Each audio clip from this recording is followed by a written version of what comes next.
आईचे बहिणीचे डोके फोडून घेऊन टर्निंग पॉईंट किंवा आरक्षण आम्हाला इतकं पण महत्त्वाचं नव्हतं. कारण ते विषय काढला ना तर दादा ज्यांनी बघितलं त्यांनाच माहिती. आमच्याकडे असून 2 ते 2,500 इथला फोर्स आहे. खूप काही होऊ शकतं. एका शब्दात सांगितलं तुम्ही घराकडे जायचं. 2.5 ते 3 लाख लोक घराकडे गेले. इथं अंतरवालीत तिसऱ्या दिवशी आम्ही कसं काय धिंगाणा करणार? महिला आमच्या आया बहिणी तिथं बसलेल्या असताना 2-2, 4-4 महिन्याचे लेकरं सुद्धा ते थंडीत वाजते त्यांना तरी पण लेकरं होती. म्हणून त्याला आम्ही टर्निंग पॉईंट नाही म्हणणार. तो खूप डाग आहे मोठा. की इतकं निर्दयी सरकार मी माझ्या जीवनात कधी नाही बघितलं.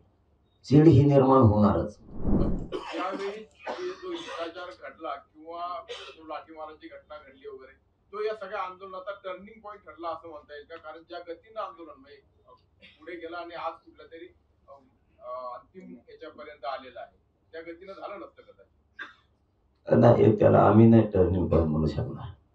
कारण आपल्या आईचे बहिणीचे डोके फोडून घेऊन टर्निंग पॉईंट किंवा आरक्षण आम्हाला इतकं पण महत्त्वाचं नव्हतं.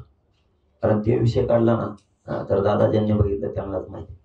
कसे मुंडक्यावर ते पाय दिलेले होते, ती मार कसा होता, कशा प्रकारच्या गोळ्या लागल्या, किती आई बहिणीचे डोके फुटले की ज्यांना घर सोडून कधी या कुठे गेल्या नव्हते.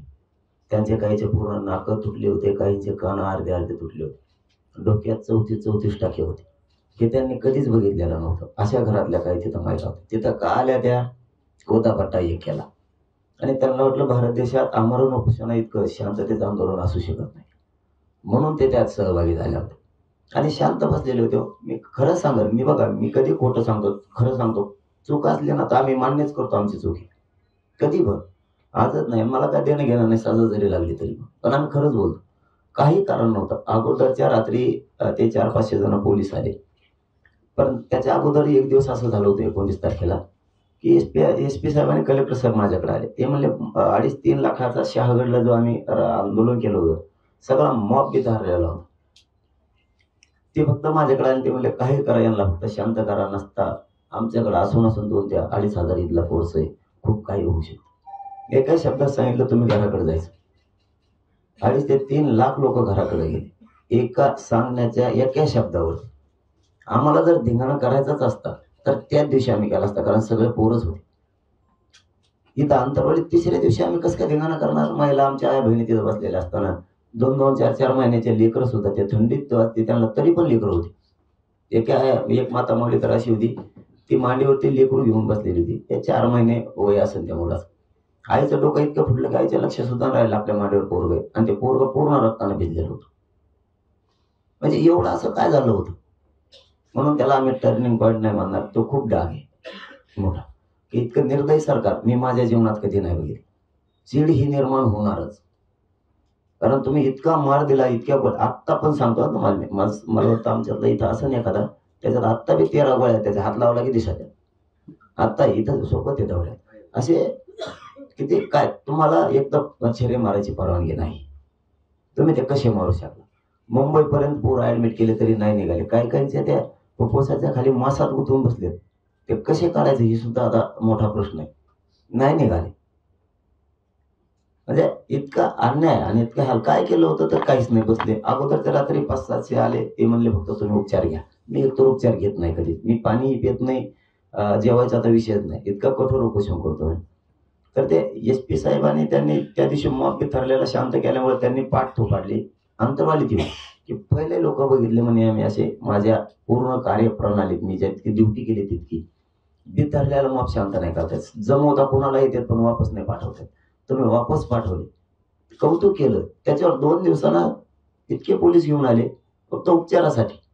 ठीक आहे म्हणलं, चला दुसऱ्या दिवशी मला काही होत नाही, मला चांगलं माहिती. कारण मी 12 दिवस बिना पाण्याचे कसे पण काढतो आणि दुसराच दिवस होता. म्हणलं असं कसं करायला? ठीक आहे म्हणलं, तरी पण तुमचं म्हणणं आहे, चला उपचार घेऊन टाक. वापस गेले. 500-600 जेवढे पोलीस होते ते सगळे वापस गेले. ठीक आहे म्हणले, आता उपचार घेतो म्हणलं. सरकारकडून उपचाराचाच आग्रह होता. उपचार घेतो म्हणलं. दुसऱ्या दिवशी सकाळी पुन्हा आले. मग इतके आणले की ते कोणालाच मोजता येत नव्हते. इतके आणले. मग त्यांच्या काही 10-12 गाड्या अशा होत्या, त्या नुसते दावेच होते. ते 16 ते काय बांधायचं होतं, ऊस तोडून न्यायचं त्यांना काय नाही. नुसते दावेच. काय याच्यात नुसत्या काठ्याच होत्या, काय याच्यात हेल्मेट. वेगळं वेगळं प्रयोग सगळ्यांचे, काही याच्यात ते दूर व्हायचे जाणले होते असे. आणि त्यांनी येताना एक 300-400 पोलीस डायरेक्ट त्या आमच्या लोकांमध्ये घुसला आडवा, आणि ते 2-3 जण त्यांच्यात पांढऱ्या कपड्यात सुद्धा काही लोक होते. आमच्या लोक लक्षात येत होते काय चाललंय. त्यांनी फक्त ढकलाढकली केली आणि त्या माईकचे वायर तोडले. माईकचे वायर तुटले की आवाज जायचा बंद झाला.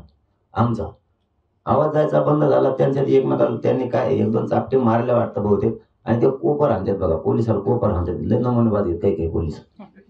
काही काही आखडत होते की तुम्ही हे नका करू, ही वाईट घटना आहे, तुम्ही असं करू नका. मग काही काही ते कोपर आणले, पोरं 2-4 खाली पडले वरून पोलिसांना आणलं सुरू करून एकाएकीच सुरू झालं अचानक.